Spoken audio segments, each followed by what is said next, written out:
नमस्कार बंधुरा केमन आছেন আপনারা आशा करी আপনারা সবাই खूब ভালো আছেন। আমার আজকের রেসিপি পাট শাক দিয়ে মটর ডাল বা মটর ডাল দিয়ে পাট শাক। এটা একটা হেলদি রেসিপি। এটা একটা একদমই সাধারণ রেসিপি, কিন্তু বানানোর পরে এটার টেস্ট অসাধারণ হয়। আপনারা অনেকেই অনেক রকমভাবে এটা বানিয়ে থাকেন, কিন্তু আমি কিভাবে বানাই সেটাই আজকে আপনাদের সাথে শেয়ার করব। আমার সহজ রেসিপি যাদের ভালো লাগে এই রেসিপিটা তাদের জন্য। আশা করি তাদের এই রেসিপিটা খুবই ভালো লাগবে। তাহলে এবার রান্নায় চলে যাচ্ছি। আমি এখানে 1.5 কাপ মতো মটর ডাল নিয়েছি। এবার মটর ডালগুলোকে কিছু পরিমাণ জল দিয়ে আমি খুব ভালো করে ওয়াশ করে নিচ্ছি।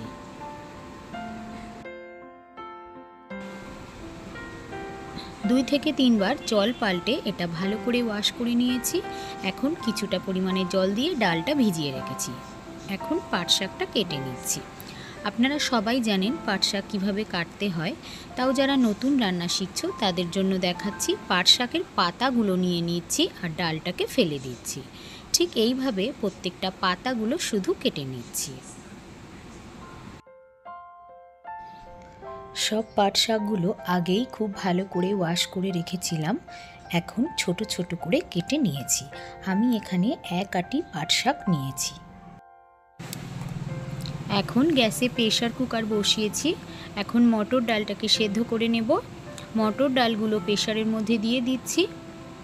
সব ডালগুলো দেয়া হয়ে গেছে আর এতটা পরিমাণে জল দিয়ে দিয়েছি। আমি জাস্ট 2টো হুইসেল দিয়ে নেব। এর থেকে বেশিও নেব না, এর থেকে কমও নেব না, জাস্ট 2টোই হুইসেল দিয়ে নেব। এখন এর মধ্যে দিয়ে দিচ্ছি 1 টিস্পুন নুন আর দিচ্ছি 2 থেকে 3 ফোঁটা সর্ষের তেল। সর্ষের তেল দেওয়ার ফলে প্রেসার কুকারে যখন হুইসেল দেবে তখন জল প্রেসার কুকার ছাপিয়ে বাইরে চলে আসবে না। এখন প্রেসার কুকারটা বন্ধ করে দিচ্ছি। আমি 2টো হুইসেল দিয়ে নিয়েছি। এখন প্রেসারটা খুলে গেছে। এখন দেখে নেব ডালটা কেমন সেদ্ধ হয়েছে। বন্ধুরা দেখে নিন, ডালটা এমনভাবেই সেদ্ধ করতে হবে যে সেদ্ধ করার পর একদমই গলে যাবে না, আবার একদমই আস্ত থাকবে না। ঠিক এই রকমই সেদ্ধ করে নিতে হবে। অপর দিকে গ্যাসে কড়াই বসিয়েছি। কড়াই গরম হয়ে গেলে 2 থেকে 3 চামচ সর্ষের তেল দিয়ে দিচ্ছি। যেহেতু এটা হেলদি রেসিপি তাই একদমই কম তেল মশলায় এটা বানাবো। দিয়ে দিচ্ছি 1 টিস্পুন গোটা জিরে, 2টো তেজপাতা, 2টো শুকনো লঙ্কা আর 8টা থেকে 9টা রসুনের কোয়া গ্রেটারে গ্রেট করে দিয়ে দিয়েছি। দিয়ে এগুলোকে ভালো করে ভেজে নিচ্ছি। এগুলো খুব ভালো করে ভেজে নিয়েছি।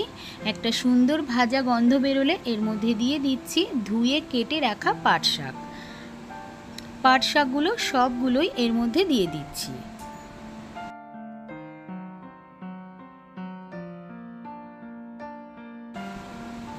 এখন এর মধ্যে দিয়ে দিচ্ছি অল্প নুন আর একদমই অল্প হলুদ।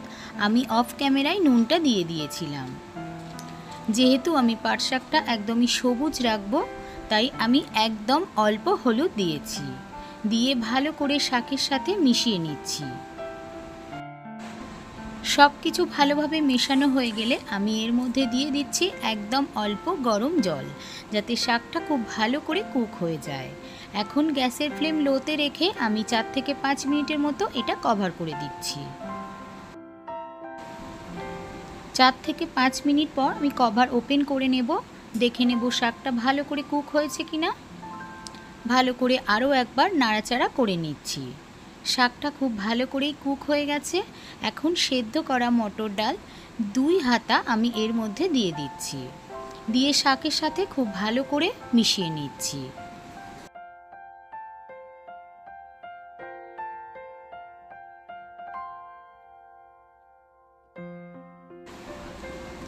এখন বাকি ডালগুলোকেও এর মধ্যে দিয়ে দিচ্ছি। দিয়ে সব কিছু একসাথে ভালো করে মিশিয়ে নিচ্ছি।